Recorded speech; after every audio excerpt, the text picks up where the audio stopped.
You have tried to change, not once, not twice, many times you made the decision. You felt it deeply.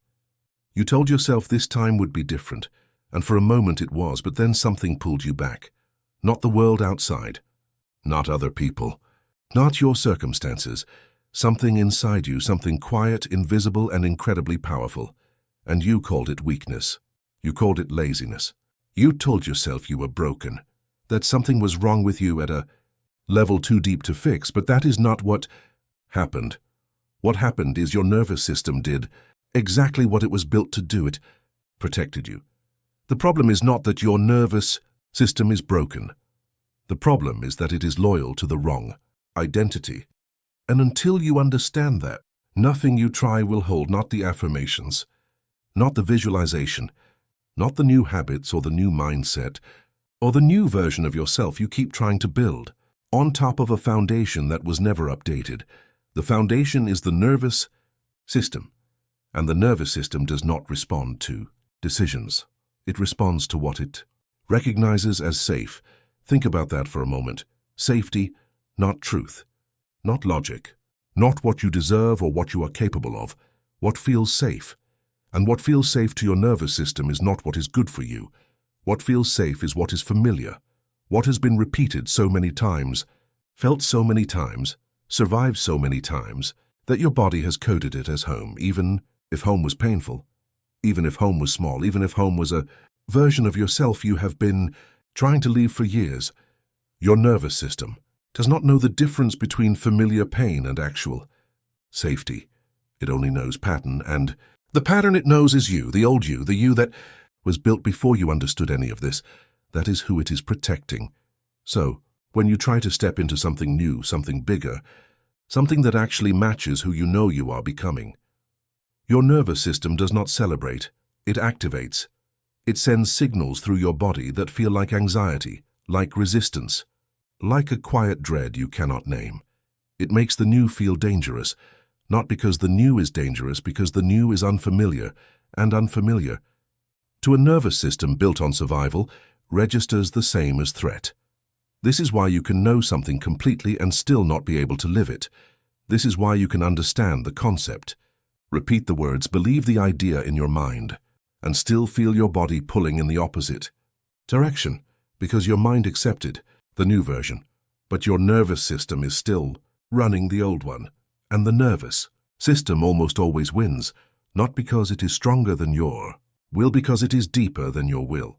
It operates beneath thought, beneath intention, beneath every decision you consciously make. It is the layer underneath everything, and most people never reach it. They stay at the surface, changing their thoughts, managing their emotions, adjusting their behavior, and they wonder why nothing shifts at the root. The root is not in the mind. The root is in the body, in the nervous system, in the patterns that were written into you so early, so repeatedly, so emotionally, that they became the language your body speaks without thinking. Now here is what most people miss. Your nervous system was not built randomly. It was built around an identity, a specific picture of who you are, what you deserve, what is possible for you, and what kind of life is safe for you to live. That picture was not chosen consciously. It was absorbed through your earliest experiences, through the emotional environment you grew up in, through what you were shown about the world before you had the words to question any of it. And from that picture, your nervous system built its entire operating system. Every response you have, every pattern you repeat, every ceiling you keep hitting, every relationship that mirrors the same dynamic, every moment where you almost had it and then watched it fall away, all of it is the nervous system executing the identity it was built around, not punishing you, not failing, you protecting the picture, because to your nervous system, the picture is you, and any threat to the picture is a threat to survival itself. This is not metaphor. This is the actual mechanism running beneath your life, and when you finally see it clearly, something changes, not immediately, not all at once, but the question shifts. You stop asking, what is wrong with me? You start asking, what identity is my nervous system protecting? And that question leads somewhere completely different. It leads somewhere real, because you cannot fight your nervous system. You cannot discipline your way past it. You cannot think your way through it. You can only go deeper than it. You can only reach the identity it is built around and change that first. Most people approach change from the outside. They change what they do. They change what they say.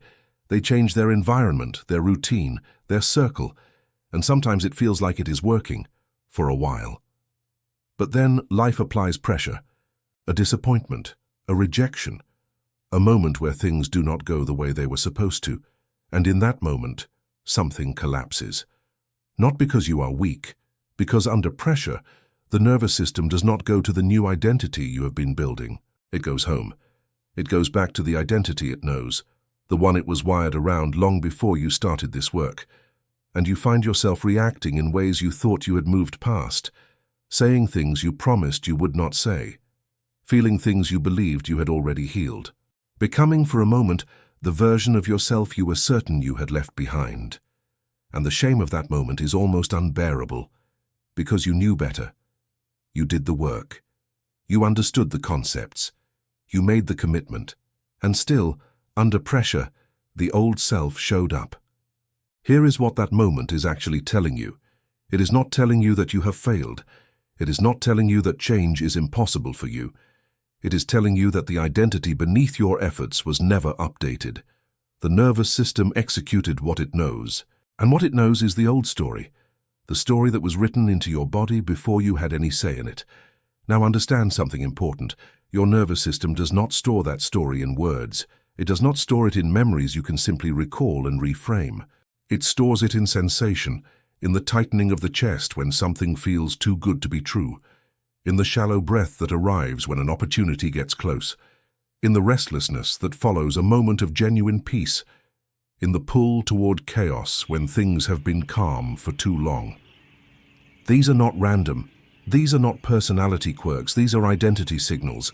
Your body communicating the picture it was built around, and the picture says things like, "You do not get to have this. This will not last. People like you do not live like this. Something will go wrong. You are not the kind of person this happens to." You have heard these before, maybe not in words, but in the feeling underneath the words, in the way your body has responded to good things your whole life. Not with open arms, with suspicion, with waiting for the other shoe to drop, with a quiet certainty that expansion is temporary and pain is home. That is the identity your nervous system is loyal to, and it is not your fault that it was built this way, but it is your responsibility to understand it. Because understanding is the beginning of everything. When you can see the pattern without shame, without self-judgment, without the story that you are broken, something opens. You begin to watch yourself the way a scientist watches a subject, with curiosity instead of condemnation. And you start to notice things you never noticed before. You notice the exact moment your body contracts when something good arrives. You notice the specific sensations that precede every self-sabotaging decision. You notice the signal your nervous system sends right before you retreat into smallness. And when you can notice it, you are no longer inside it. You are watching it.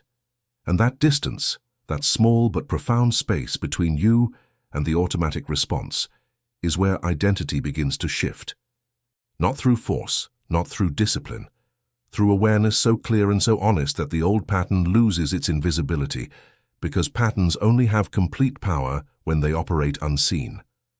The moment you can see the mechanism begins to lose its grip. Now here is where most people make the mistake. They see the pattern, they understand the mechanism, and then they try to fight it. They try to override the nervous system response with willpower.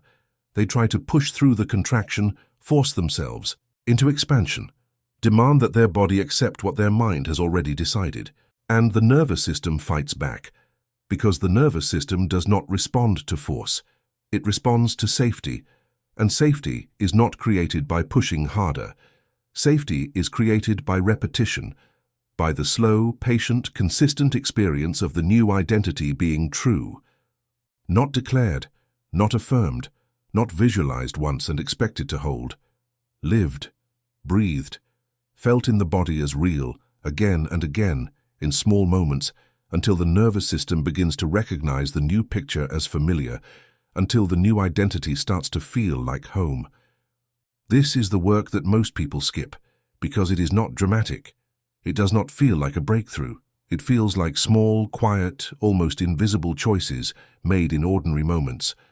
The choice to stay calm when the old response would have been panic. The choice to receive a compliment without deflecting. The choice to let a good moment be good without immediately scanning for what could go wrong. The choice to remain in the expanded version of yourself even when nothing in the outside world is confirming it yet. These small choices are not small at all.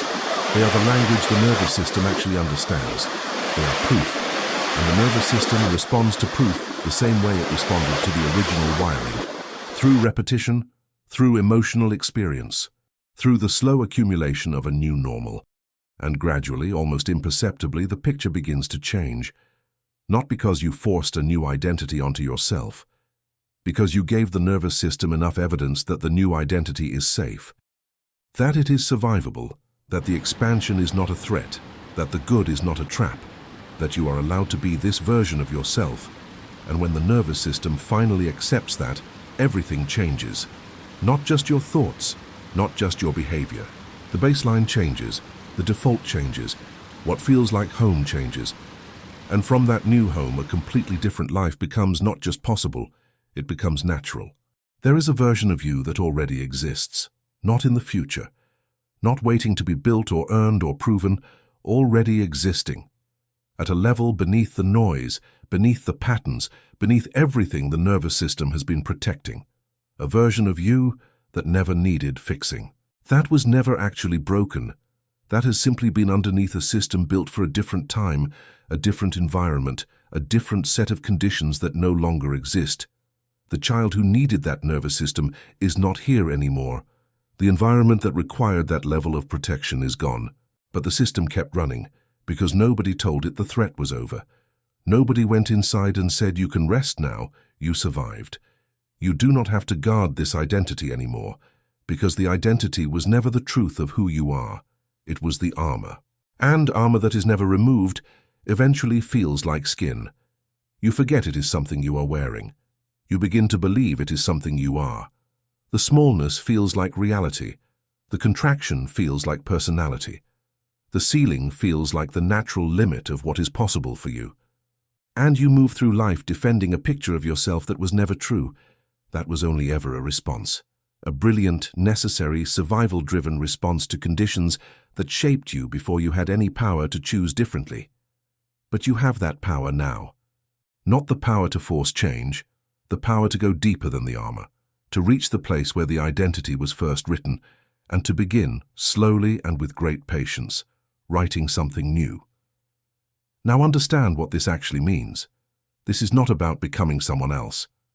This is not about erasing who you have been or pretending the past did not shape you.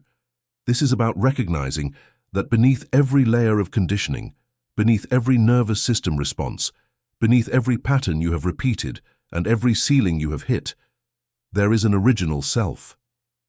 A self that existed before the world told it what it was allowed to be, before the fear was installed, before the smallness was taught, before the identity was built around survival instead of truth. That self has never left. It has been underneath all of it. Quiet, patient, waiting, not for you to become worthy of it, for you to stop arguing against it, because that is what the old identity does. It argues. Every time you move towards something bigger, it presents evidence. Look at your past. Look at your failures. Look at what happened the last time you tried.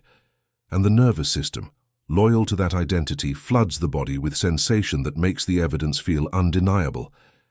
And you retreat. Not because the evidence was true, because the feeling was real. The feeling was so physical, so immediate, so completely convincing, that the argument seemed to win before you could even respond to it. This is the cycle. This is what has been running. And breaking it does not require more discipline. It does not require more information. It requires a different kind of loyalty, a loyalty to the version of yourself that exists beneath the armor, a decision made quietly and repeatedly that you are no longer going to take the nervous system's alarm as final truth, that you are going to feel the contraction and remain expanded anyway, that you are going to let the old signal fire without obeying it, not fighting it, not suppressing it, just not following it, because every time you feel the pull toward the old identity and you choose, even slightly, to remain in the new one, you are sending the nervous system a different message. You are saying, this is safe now. This is who we are now. This is home now. And the nervous system listens slowly, gradually, in layers. It begins to update the picture. It begins to recognize the expanded version of you as the one worth protecting. And when that happens, the whole experience of being you changes. The anxiety that arrived with good things begins to quiet. The suspicion toward abundance begins to soften. The waiting for things to fall apart begins to lose its urgency. Because the nervous system is no longer reading expansion as danger. It is reading it as normal. And normal is the most powerful state you can reach, not excited, not desperate, not hyper-focused on the outcome. Normal, the way someone feels about something they have always had, the way a person breathes in a room they have always lived in. Without tension, without monitoring, without the performance of someone trying to convince themselves of something, just settled, just home. That settledness is the signal that the identity has shifted at the level that matters, not in the mind, in the body, in the nervous system, in the place that controls everything beneath conscious thought. And from that place, life does not just feel different, it produces different, because you are no longer a person trying to create a new reality from an old identity. You are a person whose nervous system has accepted the new reality as the only one it knows. And what the nervous system accepts as real, life reflects back. Not eventually, not after enough effort, as a natural consequence of what you have become at the deepest level. This is not motivation. This is not a promise that things will be easy from here. This is an invitation to stop treating yourself as a problem to be solved, and to start treating yourself as an identity to be understood. Because the nervous system that has kept you small is not your enemy. It is your most faithful servant. It has been protecting the only picture of you it was ever given. Give it a new picture. Give it time to recognize that picture as safe. Give it the repetition of a life lived from the inside out, and watch what it does with that. Watch how completely and quietly it reorganizes everything around the truth of who you actually are. Not who the fear decided you were, not who the pain taught you to be, not who the old environment required you to become. Who you are, beneath all of it. Still there, still whole, still waiting to be lived.